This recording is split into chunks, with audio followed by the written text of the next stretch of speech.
நானும் தியாவும் சேர்ந்து போலி பண்ண போறோம். புதுசா பாக்குறவங்க எங்க சப்ஸ்கிரைப் பண்ணுங்க. எங்க சேனலை எங்க வீடியோவை ஃபுல்லா பாருங்க. போலி ரெடி ஆயிடுத்து. இதே மாதிரி நீங்களும் ட்ரை பண்ணி பார்த்துட்டு சொல்லுங்க எப்படி இருக்கு. நல்லா சாஃப்டா இருக்கு போலி. அனைவருக்கும் நமஸ்காரம். வாழ்க வளமுடன். இன்னைக்கு எங்க அத்துல போலி பண்ண போறோம். இந்த மைதா மாவு பிசைஞ்சு வச்சிருக்கோம், நல்லா ஊறணும், பிசைஞ்சு வச்சிருக்கோம்.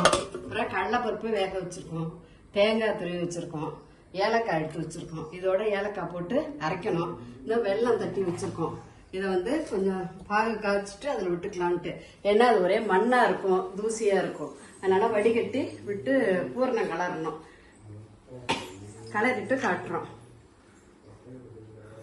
வெல்லம் கொஞ்சம் ஜலம் விட்டு வச்சிருக்கோம் அடுப்புல. அதை நல்லா கரையிட்டோம். கரைஞ்ச உடனே வடிகட்டிட்டு இதை அரைச்சிட்டு அதை விட்டு கலரணும் பூரணம். ஏன்னா மண்ணு தூசி எல்லாம் இருக்கும் அதுல. அதனால கொஞ்சம் வடிகட்டிக்கலாம் அப்படின்ட்டு போட்டு கடலைப்பருப்பு தேங்காய் ஏலக்காய் போட்டு மிக்சியில நைஸா இந்த மாதிரி நைஸா அரைச்சி வச்சிருக்கோம். இந்த வெல்லம் கரைய வச்சிருக்கோம். இதை வடிகட்டி அதுல விட்டு நல்லா கலர வேண்டியதுதான். சுருளை கலரிட்டாக்க நல்லா கெட்டியமா வந்துடும் பூரணம். அதுக்கப்புறம் மைதா மாவு வச்சு போலி பண்ண வேண்டியதுதான். தேங்காய் வெல்லம் தேங்காய் கடலைப்பருப்பு அரைச்சாச்சு. இந்த வெல்லம் வடிகட்டி அதுல விட்டு நல்லா கலர வேண்டியதுதான்.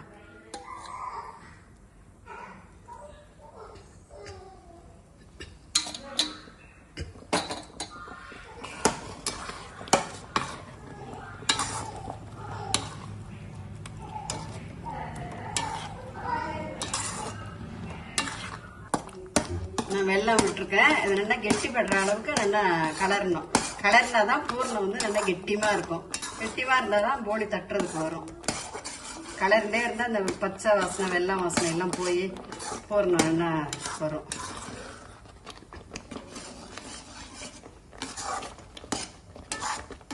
நல்லா பூர்ணம் கெட்டிப்பட்டுன்னு வருது. இன்னும் கொஞ்சம் கெட்டியா வரணும். தலை தலைன்னு இருக்கு. இன்னும் கொஞ்சம் கெட்டிப்பட்டதுன்னா உருட்டி வைக்கிறதுக்கு சரியா இருக்கும். தட்டில் போட்டு ஆற வச்சிருக்கோம் பூரணத்தை. கொஞ்சம் ஆறினதுக்கு அப்புறமா தான் உருட்டிக்கணும்.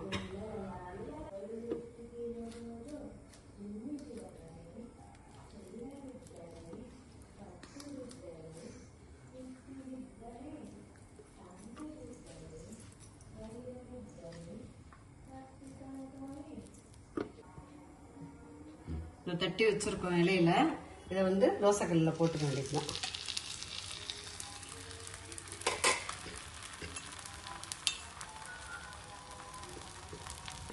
மைதா உடம்புக்கு கெடுதல் தான். அதனால நாங்கள் மைதா எல்லாம் பண்றது இல்ல.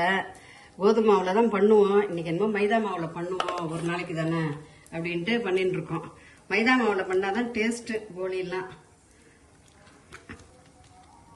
அடிக்கடி மைதா மாவுலாம் சேர்த்துக்க கூடாது. என்னைக்கோ ஒரு நாளைக்கு சாப்பிட்டா ஒன்றும் தப்பு இல்லை அப்படின்னு தான் பண்ணிட்டு இருக்கோம் நாங்க.